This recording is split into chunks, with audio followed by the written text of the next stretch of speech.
Why bother if no one, or at least very few, watches your videos on YouTube? I am sharing this video with you, my reasons why I still try to consistently publish videos on this channel. On my other channel is not by being a very advanced YouTuber or some YouTube guru or marketing expert. None of this. I'm just a random dude trying to improve my camera confidence on this channel. I do many challenges in front of that lens and many other things to improve my presence online and my skills to communicate my ideas better in English, which is my second language. I want to share my benefit of starting this channel so you can understand why I'm still publishing content on this channel. In average, I have on this channel like 50 views on each video, up to maybe 100 or 200 in the best scenario. And this is very rare for me. And so, yeah, this is frustrating. You put all your efforts, you put all your time and thoughts into one video, title, thumbnail, concept, steps you want to share. And then all of a sudden, no views, silence, or very little views. And this is, believe me, I know firsthand, very frustrating. But still, I keep moving forward with this channel and my other channel. So the first thing that keeps me going on publishing the content on this channel and my other channel is that, yeah, it improves me as a person. It improves my communication skills.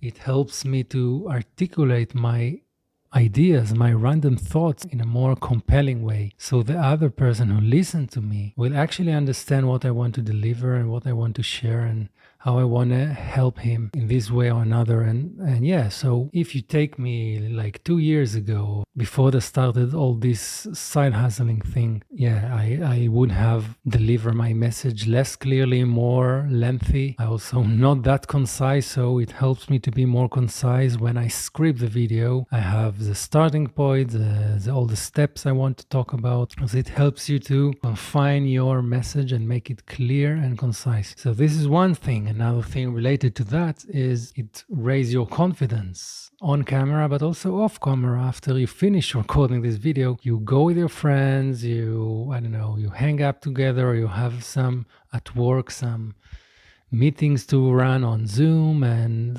maybe job interviews.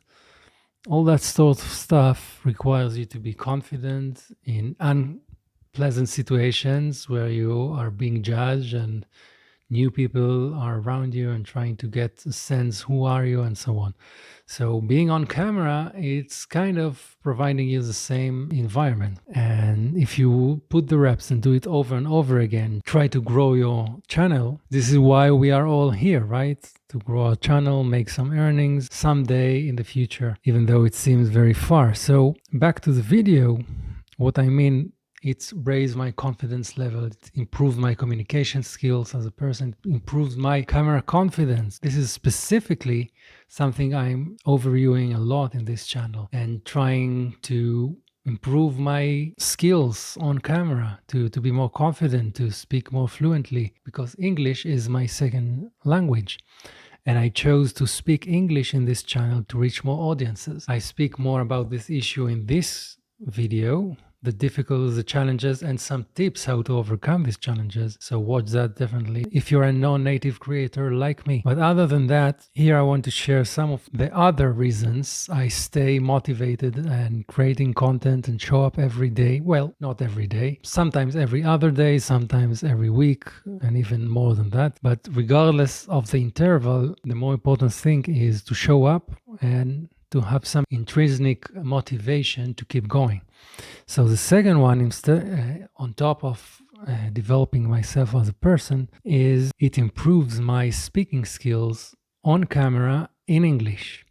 So the combination of the two things isn't that easy. What it does for me, it requires me to speak English fluently and to improve my confidence with the language on camera. So we have twofold challenges, right? To speak confidently on camera with English. The challenge is way difficult than for the rest of the YouTubers out there. However, it's worth it. And yeah, I explained why in the other video. So the two things are interrelated. And speaking on camera a lot in English requires me to raise my English level, even if my main goal is not the English, it's growing here on YouTube. So this is the second reason. The third reason that I'm still showing up, publishing content, even no one is watching me, is the meaning. As someone who sought meaning in whatever I did in life, in my career, and my academic aspiration that I used to have back in the day, I always strive for meaning in what to do, to feel fulfilled, right? And this is one of the reasons I turned to be a content creator in my blog, my written blog, and here on YouTube, because it's not just money is on the line somewhere down the road, right? Not now, but the monetization option is there all the time if you keep going. And so it's not just the money, it's also the value that you can give to some of your viewers, even if you have very little viewership. If you have just a few random dudes that watch your videos and get a value, something out of your videos, out of your message, out of your tips, something about the problem that you solve and help them solve their similar problem, then that feels so satisfying. And you see it in the comments, obviously. For example, I posted a video about my online chess addiction. Yes, there is such a thing. And I know it sounds ridiculous for those who are outside the chess zone, but if you play chess, especially online, you know how addicting it can become to get that rating points and strive for more. And when you lose a lot in a row, well, then you have this sense of, I have to win just even one game. Anyways, I don't want to overwhelm you because most of you guys are not for chess here. But the thing is that the guys that wrote me in the comment sections about this video, and this is, by the way, one of the most meaningful videos I publish, even though it got not that much, something like 1,500, something like that views. And for here it's a lot, but in my other channel it's not that much. And yeah, so I have some handful of comments saying me that, oh, you helped me so much, I feel the same way, thanks for the steps that you provided me to quit this addiction. These little things, even though it's far from monetary context, it's just random dudes writing you, it feels meaningful because you touch them, you help them in their actual life in a way, and that's, you can't compete with that. So this is very beneficial internally to start a YouTube channel. Even if you get 1, 2, 3 views of real people